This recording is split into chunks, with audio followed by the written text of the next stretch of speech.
हाय दोस्तों, good afternoon guys. इसके पहले मैं 2-3 वीडियो बना चुका हूँ ग्रामर पे।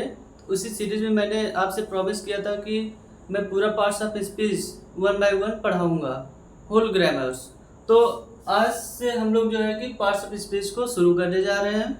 और मेरा पहला टॉपिक आज है noun, because we will read it in sequence. First I am going to start today about noun.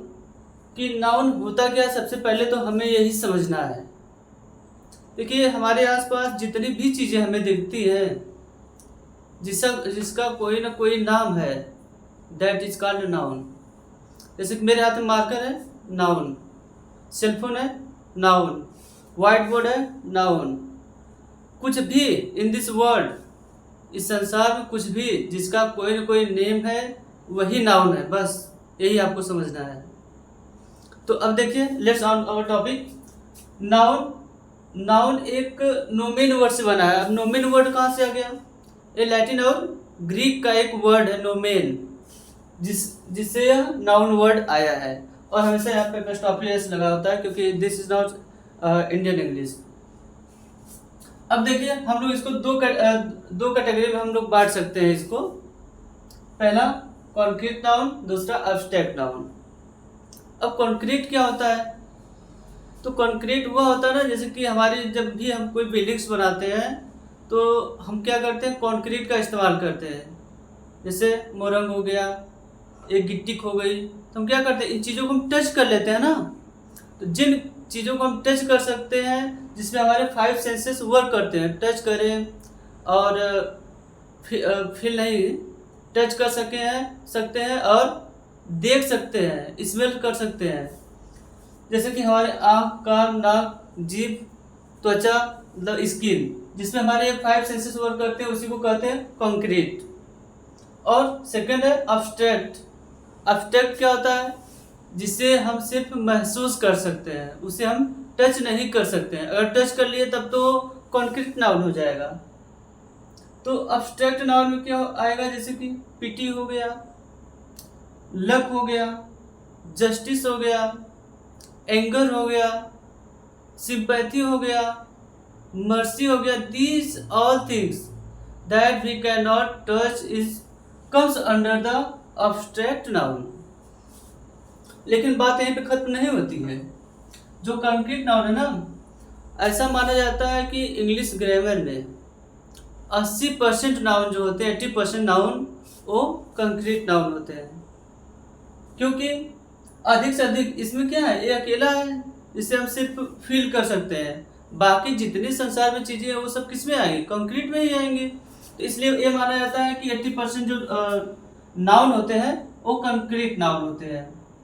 तो ये इनको हम अभी कैटेगराइज करके बताया कि 2 कैटेगरी में हम डिवाइड कर सकते हैं, concrete noun and abstract noun. Now we are going to read about its types. Types of noun. Normally we know it very well that there is 5 types of noun. Noun 5 प्रकार के होते हैं, हम शुरू से ही पढ़ते हुए चले आ रहे हैं। तो टाइप्स ऑफ नाउन में पहला है प्रॉपर नाउन। तो प्रॉपर नाउन क्या होता है? When we knows anything that is specific, कोई भी ऐसी चीज जो स्पेसिफिक हो, विशेष हो, पार्टिकुलर हो। We can say that proper noun is the name of a particular person, place और थिंग। जब भी कोई चीज पार्टिकुलर होती है, विशेष होती है, स्पेसिफिक होती है, यूनिक होती है, उसी को हम प्रॉपर नाउन कहते हैं। जैसे राहुल, ये भी एक यूनिक ही तो है, कोई व्यक्ति होगा। दिल्ली, इंडिया, ये सब प्रॉपर नाउन है। और हमें इसी के साथ एक चीज पे और ध्यान देना चाहिए कि हमें प्रॉपर नाउन के साथ कभी द यूज नहीं करना है। कभी आर्टिकल्स नहीं आता है प्रॉपर नाउन के साथ। उसके बाद आता है कॉमन नाउन। कॉमन नाउन क्या होता है? जब भी कॉमन नाउन हमेशा क्या करता है ना, कि सेम चीजों को इंडिकेट करता है, किसी समुदाय विशेष को बताता है। जैसे बॉय, जब भी हम बॉय की बात करेंगे तो एक ही तरीके की जो चीज़ें होती हैं, जैसे कि सब बॉय एक ही जैसे होंगे। सिटी कॉमन नाउन हो गया, तो कोई भी सिटी हो सकता है, लेकिन इसी सिटी में जब हम निकाल दिए दिल्ली को, अब दिल्ली क्या हो गया, प्रॉपर हो गया। बॉय था एक कॉमन वर्ड हो गया, ठीक, बॉय, एनी बॉय, लेकिन उसी बॉय में से जब हम निकाल दिए राहुल को तो प्रॉपर हो गया, ठीक। कंट्री, प्लेयर, कोई भी कंट्री हो सकती है, इसी कंट्री में हमने क्या किया, इंडिया को ले लिया तो प्रॉपर हो गया। और इसी प्लेयर, अगर हम किसी भी प्लेयर का नाम ले लेते हैं जैसे विराट कोहली, तो वो क्या हो जाएंगे, फिर प्रॉपर नाउन हो जाएंगे, क्योंकि अब हम किसी एक को स्पेसिफिक तौर पे हमने उन्हें दिखा दिया, पर्टिकुलर तौर पे, ठीक। कलेक्टिव नाउन, नेम से ही स्पष्ट है कि कलेक्टिव नाउन क्या होता है, कि नेम ऑफ कलेक्शन, बहुत इजी भाषा में हम इसको समझेंगे। किसी भी चीज का जब कलेक्शन होता है तो उसी को हम कलेक्टिव नाउन कहते हैं। जब कोई भी चीज जब समूह में होती है, कलेक्शन में होती है, तो कलेक्टिव नाउन होता है। जैसे क्लास, क्लास क्या है, क्लास में स्टूडेंट्स होंगे, ग्रुप ऑफ स्टूडेंट्स, क्लास हो गया। टीम, टीम में कई लोग होंगे ना, मान लीजिए इंडिया की टीम है तो उसमें कई प्लेयर्स होंगे ना, तो टीम क्या हो गया, एक क्या कर रहा है, ग्रुप को इंडिकेट कर रहा। हर्ड, हर्ड क्या होता है, एनिमल्स का जो ग्रुप होता है उसको हर्ड कहते हैं। और कैटल एंड बैटल, कैटल क्या होता है, कैट से हम समझेंगे। ए भी क्या होता है, जानवरों का समूह होता है।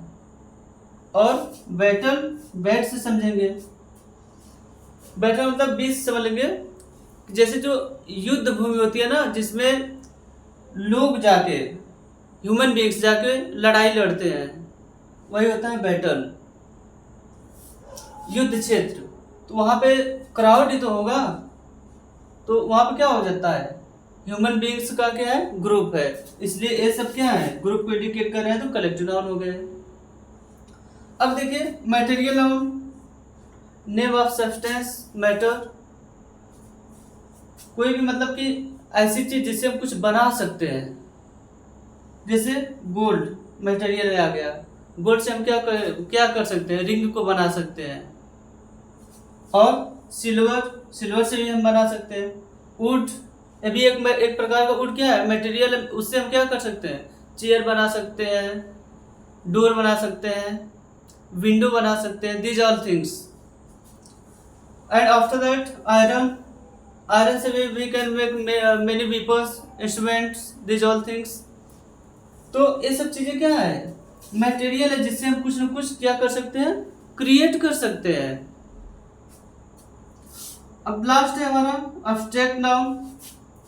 अब्स्ट्रैक्ट नाउन अभी यहाँ पे भी हम लोग देखे थे, भाववाचक संज्ञा हिंदी में हम इसको कहते हैं, जहाँ पे फीलिंग्स की बात की जाती है, भाव की बात की जाती है, थॉट्स की बात की जाती है, जिससे हम टच नहीं कर सकते हैं, only we can feel it. जैसे पिटी, पिटी का मतलब होता है दया, काइंडनेस। एंगर, अब ये चीजें दिखती थोड़ी है, अंदर से होती है ना, कि हमें फील होता है कि हाँ हमें किसी के प्रति दया है, गुस्सा है। एडवाइस, किसी व्यक्ति को हम दे सकते हैं, लेकिन वो देख थोड़ी पाएगा, फील कर सकता है। जस्टिस, लव, ये सब चीजें किस में आएंगी, अब्स्ट्रैक्ट नाउन में। अब अगर हो सकता है गाइस, अगर इसमें कुछ हमें पढ़ना हो तो हम डिटेल में पढ़ सकते हैं, अदरवाइज मुझे जहाँ तक लगता है इतना ही काफ़ी है नाउन को समझने के लिए। It's very short video about noun that I have explained very well according me, and I think that you also understand it very well. Okay, thank you.